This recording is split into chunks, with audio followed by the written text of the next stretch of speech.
Today's show is brought to you by State Farm agent Bryant. Here's the deal. When you combine State Farm home and auto insurance, save an average of $889.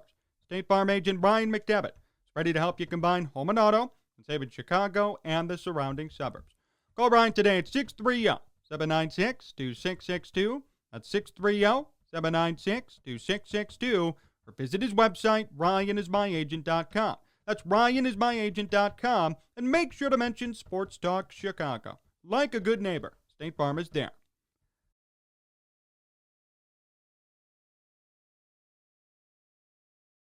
I want to start today with this. The word parity is always associated with the NFL, right? Every year, new teams are up and different teams are down. And the next year, everything reverses. The NFL is arguably the league with the most parity in all of sports. The Chicago baseball scene is quite similar. Think about it. Every year, one team's up, the other's down. And that flips all the time. Very rarely are both teams good at the same time. Wonder why that is. I mean, the Cubs were great in 2003. Sox weren't. 2005, White Sox win the World Series, and the Cubs don't even make the playoffs. 2008, they both get in. Nothing happens. 2016, Cubs win the World Series. Sox are rebuilding. And now 2021. The Sox are World Series contenders again, and the Cubs will be lucky if they finish over 500.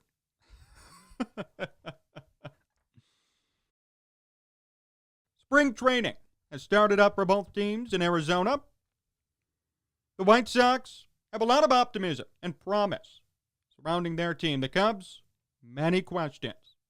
Many questions. I do want to amend my stance on the Cubs a bit before we get to the White Sox. I've been saying that this team is going to do nothing, that they should rebuild, tear it down, and start from scratch. They haven't done that yet. Hope they will. But for those who thought the Cubs would do nothing this year, I think many people are going to be in for a surprise. This lineup, 1 through 8, on paper, pretty darn good. Happ, Rizzo, Bryant, Contreras, Jock Peterson, raw power, but still, Baez, Jason Hayward, and Nico Horner. There are, without question, many worse lineups in baseball. It's a great lineup on paper. It's just a matter of execution. For example, what's Jock Peterson going to do here? Will he be the Jock Peterson of old, 240 batting average, 30 home runs, decent defense? Or will he be last year's Jock Peterson, 190 batting average, OPS plus, under 100? Will Javi Baez bounce back? Will Kris Bryant finally be his 2016 MVP self? I doubt that, by the way. Is Ian Happ an MVP candidate? A lot of questions. They remind me of the Yankees. Recently, every year, the Yankees always have questions about pitching. The Cubs do too. We'll get to that in a second. It's always a high-risk, high-reward scenario.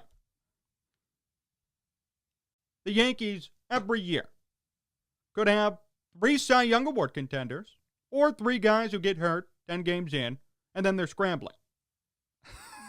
Every year it happens to them. And it always confuses me because they never do anything about it.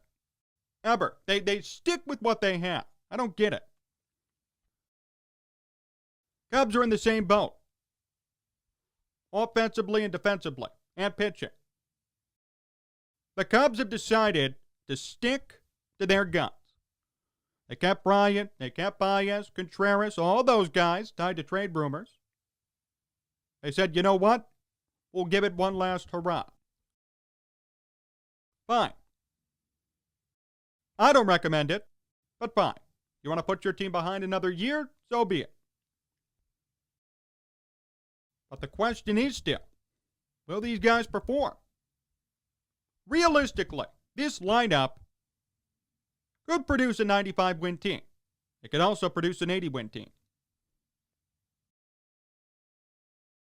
Depends on how everybody performs. That's the really scary part of this team. We don't know. We do know they're not World Series contenders, no matter what. And I've always thought to myself, well, if you know you're in that boat, why even try? What's there to play for? The World Series is supposedly the ultimate goal. You know you're not going there. So why waste your time? Why create false hope? To yourselves, to your fans, to the media. Why not just come out and say, you know what? We're not a contender. Might as well start rebuilding today. The rotation after Kyle Hendricks is a mess. Lots of guys who could be great, but also those same guys could be jokes and busts for this team. Everyone's so excited about Jake Arrieta. Don't you remember 2015? I do. No. How about we remember last season, the year before, what he did in Philadelphia, why the Cubs didn't re-sign him after 2016. There's a reason. If they really loved him, if they thought he'd be great, they would have re-signed him. There's a reason why the Cubs let him go. Now he's back because they're desperate for innings. Simple as that. He'll eat up innings. He might have a 5 ERA, but the Cubs just need a guy. Like when they signed Edwin Jackson. Remember that? Probably one of the worst moves that Theo Epstein's ever made. 2013, pay him a lot of money. They needed somebody to put fans in the stands. And it was a colossal mistake. But he had innings, and for a second, people cared. Same thing with Jake Arrieta. Publicity stunt. That's it. All it is. Just a publicity stunt. To get people excited, to get people thinking, oh, this might be 2016 again. I'm going to have to go watch. Smart move. I give him credit. He won't do anything, though. Zach Davies, Alec Mills, Trevor Williams, Adbert Alzolay. There's a common theme in the Cubs rotation. No one can hit 90 miles per hour, so no strikeouts, pitch to contact, and a high reliance on the defense. Now, I like that. The problem is, when every single pitcher does it, eventually other teams will catch on. See, it'd be different if you had two guys like that. 3 flamethrowers, 2 pitch-to-contact guys would be great. Every team in a 3-4 game series would be off balance. When every single pitcher you face is topping out at 90, that's going to be a problem. It's going to be an issue for this team. No one wants to say anything. No one sees it yet. I know it. It's coming. And remember, if that's where you top out at, you better have outstanding control. If you don't, you're going to get lit up. Out of all those pitchers, the only one I know for a fact who has great control is Hendricks. Arrieta doesn't. Not anymore. Davies, Mills, Williams, Alzolay, all of them are unproven. And none of them can match the success that Hendricks had in the MLB. That's a fact. Too many question marks for the Cubs. Too many unresolved issues. They could be, if everything goes according to plan, a 90-95 win team. If everything goes wrong, they could only win 80 games. And that's being generous, by the way. For the White Sox, it's completely different.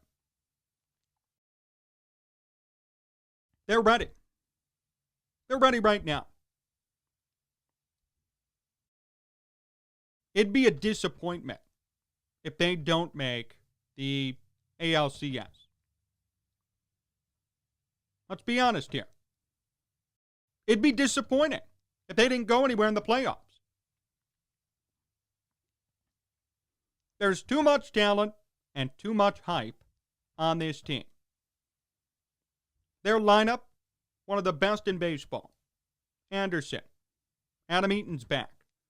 Grandal, Abreu, Jimenez, Moncada, Robert, Nick Madrigal, and Domingo. Pretty darn good lineup. Rotation. Giolito, Keuchel, Lynn. Bam. There's your postseason rotation. We all remember last year, Game 3 against the A's. Rick Renteria didn't know what to do, made it a bullpen day. Say what you want about Renteria, but the fact is, who was he going to throw? No personnel. No capable number 3 starter for that team last year. Now, they have 3 solid guys. 4 and 5 right now projected is Dylan Cease and Carlos Rodon, but Michael Kopech's supposed to start. Reynaldo Lopez is back. Someone's going to have to go to the bullpen, and that's an okay problem to have. That's insurance. And if one of those guys can't perform in the rotation early, you can swap them out, and everything will be okay. Now, here's a team with legitimate depth. A team with no question marks, no worries, no wondering, could they win 95 games or 80? We don't know. No. Everyone knows what the White Sox are capable of. At this point, it's just execution. It's perfunctory. We all know what's going to happen. Just a matter of coming through. That's exciting. White Sox fans should be excited about this team. That's why I said to open this show. Parity. The Chicago baseball scene has too much parity. One year, the Cubs are on top of the world. The next, they're on the downturn. And the White Sox are back. That's what's happening. The Cubs could win 90 games. They could also lose 90 games, realistically. The White Sox are without question World Series contenders. And I'll argue if they don't go to the ALCS, it's a failed season. At least. If they can't get past round 1, that's a problem. There's been too much time and a little bit of money invested in what they're trying to do. It's time to perform. Time to execute. Time to get the job done. I'm sorry. The Cubs have way too many questions. You've got 5 starters who all top out at 90. That isn't going to work. You've got a lineup on paper, which is good, but guys who last year and in years past couldn't perform. You've got morale going down a bit. No one, I guarantee you, no one on that team expects a World Series this year. They'd be happy if they get into the postseason. That itself is a stretch.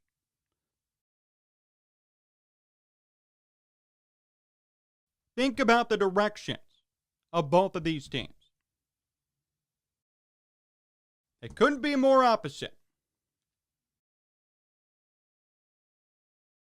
One has depth, one has no questions, one has high expectations.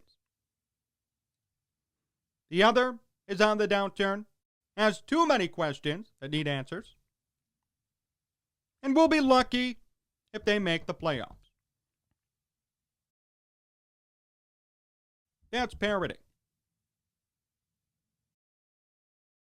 That's more parity than the NFL.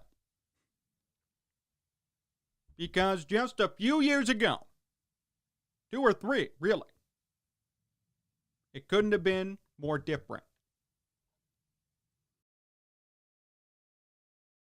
The Cubs were poised to repeat as champions. The White Sox were stuck, rebuilding, in the cellar. No hope. Now look, say what you want about the Cubs. They're closer to rebuilding than people think. And after this year, when everyone's contracts are finally expired, that's it. It's over. The Sox are just getting started. And if you're a fan, you have to be excited. You have to be ready for this. Get used to winning. Feels pretty good.